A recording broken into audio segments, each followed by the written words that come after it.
हाँ, आज मैथ का क्वेश्चन देख रहे हैं हम, नवोदय की मैथ संख्या सिद्धांत।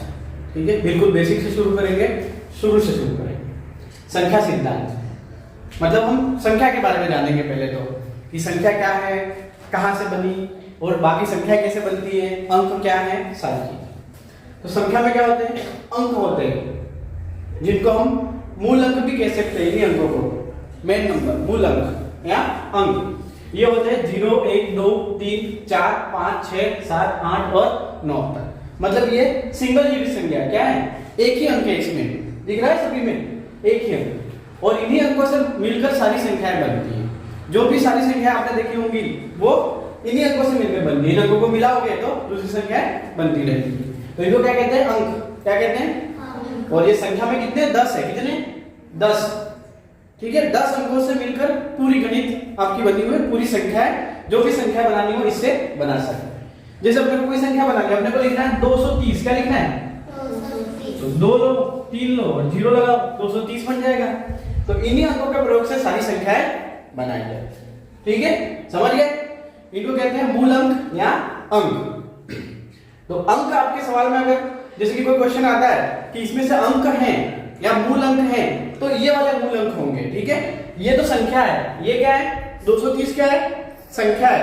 इन अंकों से मिलाकर हमने बनाई है और अंक ये है। ठीक है, इसके बाद हमने प्राकृतिक संख्या है जिनको नेचुरल नंबर भी बोलते हैं, एन से लिखते हैं। एन से यहाँ पे एन लिखा हुआ है। ठीक है, प्राकृतिक संख्या है मतलब गिनती की अंक। जैसे आपने बचपन से गिनती सीखी होगी, 1, 2, 3 से बोला होगा 100 तक, है ना?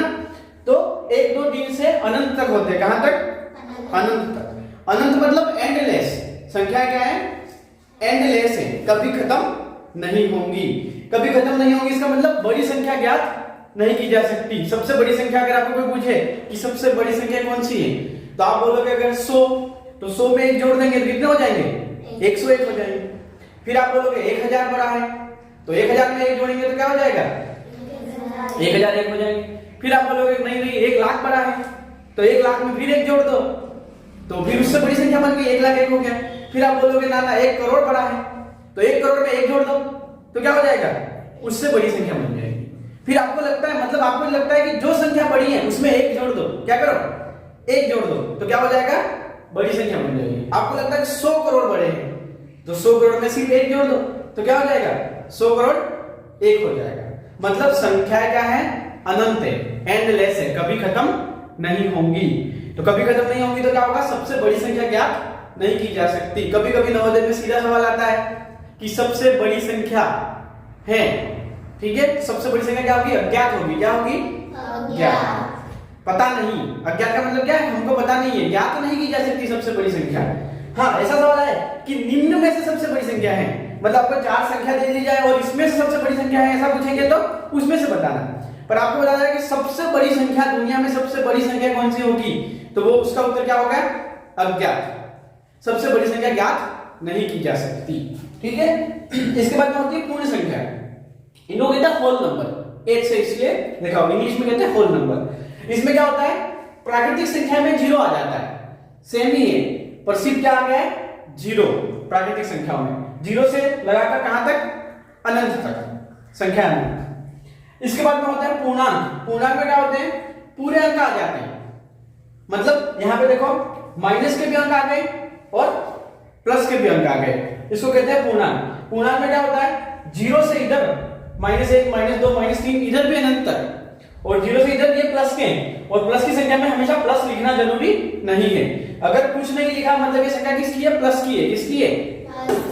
जैसे आपने बचपन से चार्ट पे गिनती पढ़ते हैं 1 से 100 तक, उसमें कहीं भी प्लस नहीं लिखा रहता, इसका मतलब ये संख्या किसकी है? प्लस की। कुछ नहीं लिखा है तो प्लस की है, और अगर चिन्ह माइनस का लगा हुआ, ये संख्या किसकी है? माइनस की संख्या। तो इनको कहते हैं पूर्णांक, और इनको इंटीग्रल्स बोलते हैं, आई से प्रदर्शित करते हैं। ठीक है, पूर्णांक को। तो ये क्या होता है? अनंत तक, माइनस में भी अनंत तक और प्लस में भी अनंत तक, और 0 इनके बीच में होगी। तो 0 यहाँ पे देखा जाए तो 0 इन सबसे बड़ा होगा। ये जो माइनस की संख्या है इन सबसे 0 बड़ा है। -1 से 0 बड़ा है, 0 से ये 1 बड़ा है, 1 से 2 बड़ा है। फिर इधर जाते जाएंगे तो इनसे बड़ी संख्या आती जाएगी। पर आप इधर जाओगे ना तो -1 से -2 छोटा है, फिर इससे ये छोटा, मतलब इधर जैसे जाओगे तो ये छोटी संख्या कहलाएंगी। तो इन सब माइनस वाली संख्याओं से जीरो क्या है, बड़ा है। तो अगर आपको ऐसा भी प्रश्न आ सकता है कि चार संख्या दे दी, -1, -2, -3 और 0, इनमें से बड़ा कौन सा है, तो बड़ा कौन सा होगा, 0 होगा। ठीक है, तो सारी माइनस वाली संख्या से 0 बड़ा है। फिर जैसे जैसे इधर जाएंगे वैसे वैसे संख्या क्या होती जाएंगी, एक एक बड़ी होती जाएगी, एक जुड़ता जाता है। गिनती की संख्या कैसे बनती है, जैसे एक में एक जोड़ दिया तो क्या हो गया, 2 हो गया, फिर 2 में एक जोड़ देंगे तो क्या हो जाएगा, तो 3 हो जाएगा, 3 में एक जोड़ दोगे क्या हो जाएगा, 4 हो जाएगा, 5। तो एक एक जोड़ते रहेंगे तो गिनती की संख्याएं बनती रहेंगी। ठीक है,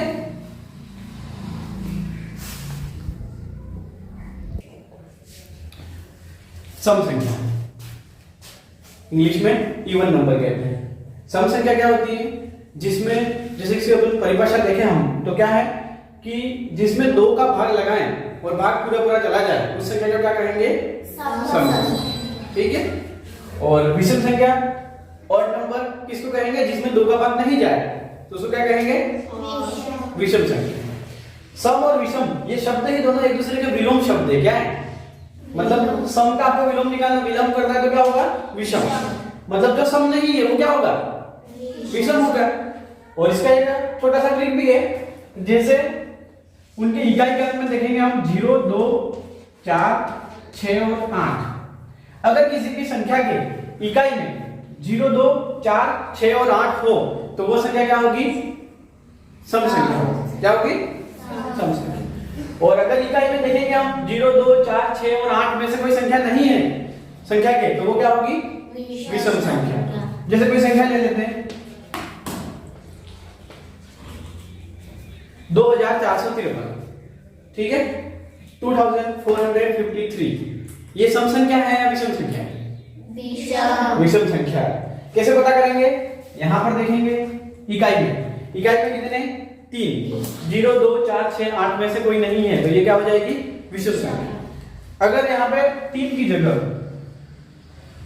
4 होते तो ये संख्या क्या होती, सम संख्या होती, क्योंकि 0, 2, 4, 6, 8 अगर होंगे इकाई में तो 2 का भाग पूरा पूरा जाएगा। तो हम ये चीज ध्यान रखेंगे, अगर बड़ी संख्या है तो 2 का भाग लगाएंगे बहुत समय हो जाएगा। आप 2 का भाग लगा के देखोगे, इसमें भी 2 का भाग लगाओगे तो 2 मिनट लग जाएंगे, है ना। तो समय बचाने के लिए हम ये ध्यान रखेंगे कि इकाई का 0, 2, 4, 6, 8 है तो सम संख्या और नहीं है तो विषम संख्या। इसके बाद में होती है भाज्य संख्या।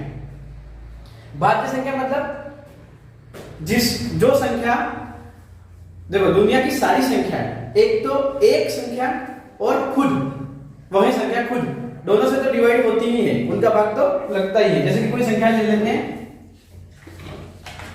15, अब इसमें एक का भाग लगा तो जाएगा, 15 बार एक का भाग बोलोगे तो 15 आ जाएंगे, है ना, 15 बार। और अगर 15 का भाग एक बार बोलोगे तो 15 भी आ जाएंगे। तो एक और संख्या खुद, दोनों तो हर संख्या से विभाजित होंगी ही होंगी, पर अगर इससे अलावा भी किसी संख्या से विभाजित होती है तो वो संख्या क्या कहलाएगी, भाज्य संख्या। ठीक है, जैसे 4 देख लो, 4 क्या है, भाज्य है या अभाज्य, भाज्य। क्योंकि देखो 4 में 4 का भाग तो लगेगा ही, एक का भी लगेगा, पर इसके अलावा भी किसी और का भाग लग रहा है। किसका लग रहा है, 2 का भाग 2 बार बोलने पर 4 आ रहा है। तो 4 में 4 संख्या खुद और एक के अलावा भी अन्य संख्याओं का भाग लगता है किसी भी, तो वो क्या कहलाएगी, भाज्य संख्या। जैसे एक और संख्या लेते हैं हम, 2 संख्या लेते हैं 6 और 9, ये भाज्य है अभाज्य, भाज्य। 6 में किसका भाग लग रहा है, 1 का तो सब में ही लगेगा और संख्या खुद का भी सब में ही लगेगा, उसको आप भूल जाओ। 1 के अलावा देखो और 6 के अलावा देखो किसका भाग लग रहा है, 2 और 3 का भाग लग रहा है इसमें, तो ये भाज्य संख्या है। 9 में देखोगे तो 3 का भाग लग रहा है, तो ये भी भाज्य संख्या है। अब अभाज्य संख्या क्या होती है, अभाज्य संख्या में क्या होगा, एक और संख्या खुद के अलावा किसी का भी भाग नहीं लगेगा। ठीक है, जैसे देखो 2 क्या है, अभाज्य संख्या। और हर बार बहुत बार नवोदय में ये सवाल पूछा गया है कि सबसे छोटी अभाज्य संख्या कौन सी है, तो क्या है, 2। और ये ऐसी संख्या भी है, इकलौती ऐसी संख्या है जो सम भी है और अभाज्य भी है। बाकी सारी अभाज्य संख्याएं विषम होती है। कैसी होती है? सिर्फ इसको छोड़कर, 2 को छोड़कर सारी अभाज्य संख्याएं विषम होती है। सिर्फ 2 ही है दुनिया में अकेला जो क्या है, अभाज्य है और सम भी है। तो अक्सर नवोदय में पूछा गया है कि 2 ऐसी संख्या बताइए जो सम है और अभाज्य भी है। तो क्या है? 2। और सबसे छोटी अभाज्य भी कौन सी है? 2। ठीक है, इसके बाद में हम अभाज्य संख्या देखेंगे 3, 5, 7, 11, 17। ऐसे आप आगे देखते रहोगे तो संख्या आपको अभाज्य संख्या मिलती रहेंगी। 3 में किसी का भाग लग रहा है? नहीं लग रहा है। 5 में लग रहा है, 7 में भी नहीं लग रहा है, 11 और 17 में भी किसी का भाग नहीं लग रहा। तो खुद एक और खुद के अलावा किसी का भाग नहीं लग रहा हो तो वो क्या होंगी? अभाज्य संख्या। तो इसमें सवाल कैसे आते हैं कि जैसे आपको सवाल दे दिया 20 से 30 के बीच की अभाज्य संख्याएं लिखिए। ठीक है, ऐसा सवाल आएगा। तो फट से क्या करना है, 20 से लगाकर 30 तक गिनती लिख देनी है और इसके बीच में देख लेना है। जैसे 20 के बाद में देखोगे तो क्या आ रहा है? 21 भाज्य है, अभाज्य भाज्य। ठीक है, 22 भी भाज्य, 23 अभाज्य। ठीक है, 23 किसी के बारे में नहीं आ रहा। 24, 25, 26 भाज्य संख्या है। फिर 27 किसके टेबल में आ रहा है? देख लो, किसके टेबल में आ रहा है? 3 के टेबल में आ रहा है और 9 के टेबल में भी आ रहा है। तो वो क्या है? भाज्य। 28 भी आ रहा है, 29 आ रहा है किसी के टेबल में? नहीं आ रहा। तो ऐसे संख्या आपको मिल जाएंगी। सवाल कैसा आएगा कि 20 से 30 या 30 से 40 या किसी के भी बीच में। तो जैसे कोई सवाल आ गया 50 से 60 के बीच में अभाज्य संख्याएं लिखिए, तो आप क्या करोगे? 50 से 60 तक 10 अंक लिख दो और फिर उसमें जो अभाज्य है वो छांट लो। ठीक है, तो और ऑप्शन में देख लो कि वही है कि नहीं। और सवाल ऐसा भी आ सकता है कि इसके बीच की अभाज्य संख्या को जोड़ करिए, ऐसा भी सवाल हो सकता है ना। 20 से 30 की अभाज्य संख्या निकालनी है और उनको जोड़ करनी है। या सवाल ऐसा भी हो सकता है कि भाज्य संख्या निकालिए, या 4 में से कोई भी भाज्य संख्या चुनिए, अभाज्य संख्या चुनिए, ऐसा सवाल हो सकता है। या ऐसा भी सवाल हो सकता है कि इसमें 2 का भाग किसमें जा रहा है, 6 का भाग किसमें जा रहा है, ऐसी भी संख्या हो सकती है। इसके लिए हम क्या करेंगे? भाजकता के नियम पढ़ेंगे, जिससे आपको पता पड़ जाए कि किस संख्या का भाग किसमें जाता है। वो जल्दी से जल्दी कैसे पता किया जाए बिना भाग लगाए। भाग लगाएंगे तो समय जाएगा, कम समय में बिना भाग लगाए कैसे पता करें, उसके लिए हम भाजकता के नियम भी देख लेंगे।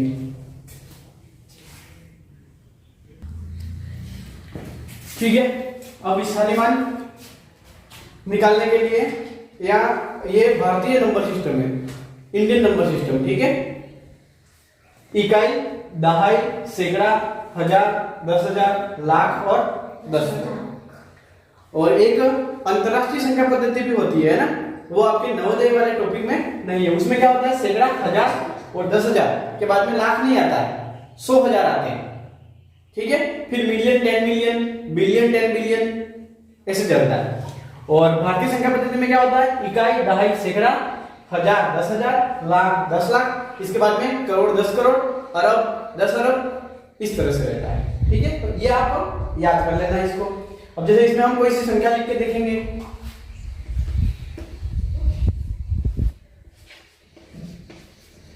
अब इस संख्या को सवाल क्या आता है नवोदय में, यहाँ पे इसको शब्दों में लिखना रहेगा, या कोई संख्या शब्दों में लिखी हुई है तो उसको अंकों में पहचानना रहेगा। यहाँ पे देखेंगे इकाई, दहाई, सैकड़ा, हजार और 10,000। जब 10,000 हो जाते हैं तो इन दोनों को साथ में बोलेंगे, तो ये कितने? 53,000। कितने? 53,000। इकाई, दहाई, सैकड़ा, सैकड़े में कितने? 4, तो ये कितने होंगे? 400। और ये कितने? 21। तो इसमें 53,421। ठीक है, कर लोगे? हाँ। अब देखो एक चीज इसमें ध्यान रखनी है, जब इकाई और दहाई हो जाता है तो एक साथ बोलेंगे। दहाई मिल गया ना, तो उसको एक साथ बोलना है, 2 1 नहीं है ये। ठीक है, 2 1 नहीं बोलेंगे, तो क्या बोलेंगे? 21। और सैकड़ा हमेशा अकेला बोला जाएगा, 400। ठीक है, और जब हजार अकेला है, 10,000 में कोई संख्या नहीं है, तो ये 3,000 होते। अब ये नहीं होता तो ये क्या होते? 3,421 होते। और जैसे यहाँ पे संख्या आ जाती है 10,000 में, तो फिर इसको क्या करेंगे? एक साथ बोलेंगे। ठीक है। अगर लाख में कोई संख्या है, 2 लिख दिए यहाँ पे, अब ये 2,53,431।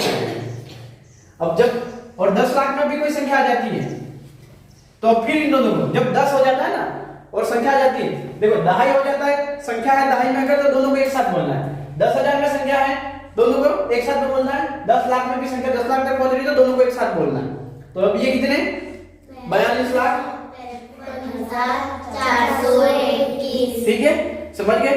कभी कभी ऐसे भी होगा कि किसी में संख्या नहीं होगी,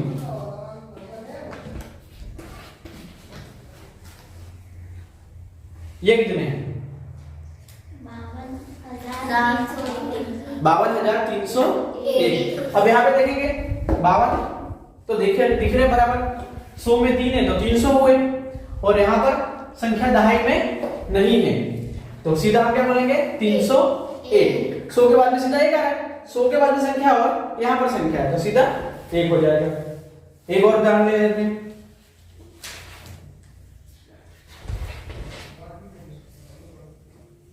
ये कितने हैं,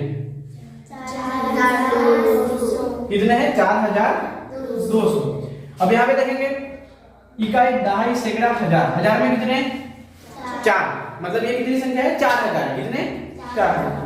इकाई, दहाई, सैकड़ा, सैकड़े में कितने, 2, मतलब ये कितने, 200। अब इकाई और दहाई में कोई संख्या ही नहीं है तो ये कितने, 4,200।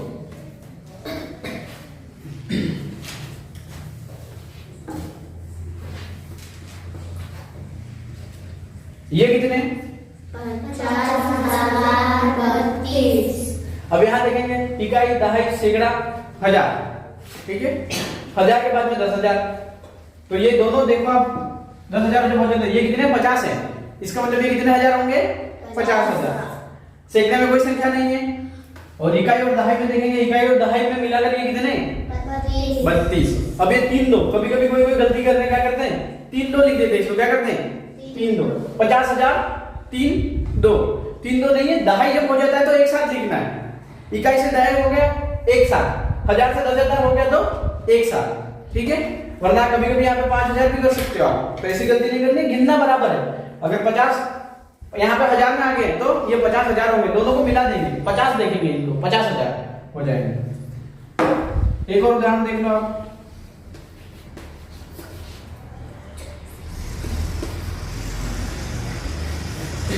ये कितने,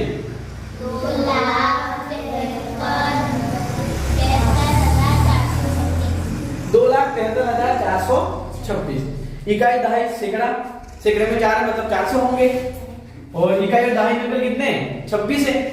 इसके बाद में 1000 में 3, पर यहाँ पे 10,000 में भी संख्या है तो दोनों को एक साथ में कितने, 73,000, और लाख में कितने, 2, तो 2,73,426।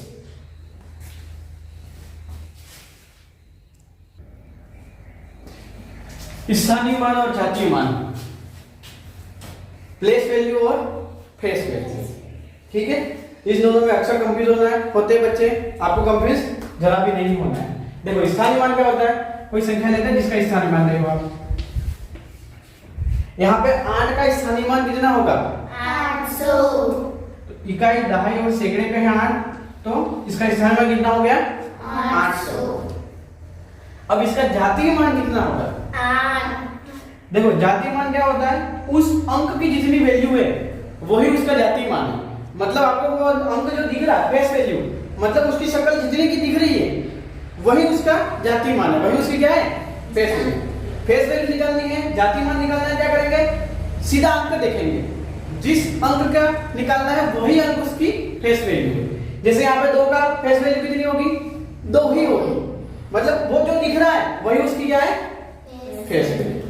और स्थानीय मान, प्लेस वैल्यू क्या है, उसका स्थान, वो कौन सा स्थान पर है, तो वो कैसे पता पड़ेगा, हम इकाई, दहाई, सैकड़ा, 1000, 10,000, लाख, 10 लाख ऐसे गिन लेंगे। जैसे यहाँ पे अपन 5 का स्थानीय मान, 5 कौन से स्थान पे, देखो इकाई, दहाई, सैकड़ा, 1000, 10,000, तो इसका स्थानीय मान कितना होगा, 50,000। कितना होगा, 50,000। या आप ऐसे सीधे देखो तो 5 के बाद में जितनी संख्याएं हैं उतने जीरो, उसका क्या होगा स्थानीय मान।